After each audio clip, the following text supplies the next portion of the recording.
लेकिन प्यारे दोस्तों अज असी गल करांगे जेडे कापो तुसा की लारा लाई रखने कि अज जरा कॉन्ट्रैक्ट करने कल कॉन्ट्रैक्ट करने फिर आखिर तक जाकर वो बंदा और लोड़ लैने तो तुसा की तनख्वाह तक नहीं देनी है। उसने तरीकेकार पैसा लेना ने बहुत ज़्यादा लेकिन बहुत आसान तरीकाकार यह है कि सब ना पहला तुसा 117 नंबर तक कॉल करनी है। ग्वादिया फाइनेंस आना नंबर है। अगर नहीं तो गूगल तक जाकर तुसा यह वैबसाइट लिखनी है। तुसा ने सामने एक मोह दलवा जाएगा उसकी FIR आखने वो तुसा अगर खुद फिल कर सकते हो तो बहुत अच्छी गल है। किसी पाकिस्तानी भाई को जिसकी लैंग्वेज ठीक है नहीं तो किसी इटालियन मिन्नत समाज करके बंदा वो फिल करवा सकना गा।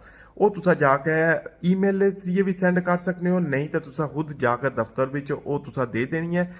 वो उसने नाल फायदा यह होगा कि इंस्पेक्टोरे दी लवोर हो तो ग्वादिया फाइनेंसा कुछ दिनों के अंदर उस जगह ते छापा मारेंगे। तुसा ने मालक की जुर्माना भी करेंगे।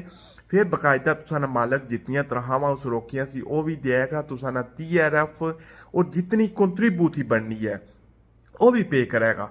फिर उस तो बाद वो तुसा ना कॉन्ट्रैक्ट नवा करने ना भी पाबंद है। लेकिन ये बहुत ज़्यादा ज्यादती होनी है। साने भरावां नाल यकीन करो इन्हां की बख्शिया ना करो। लाजमी तुसा ये काम करना बहुत आसान है कोई कुछ नहीं होना। शुक्रिया।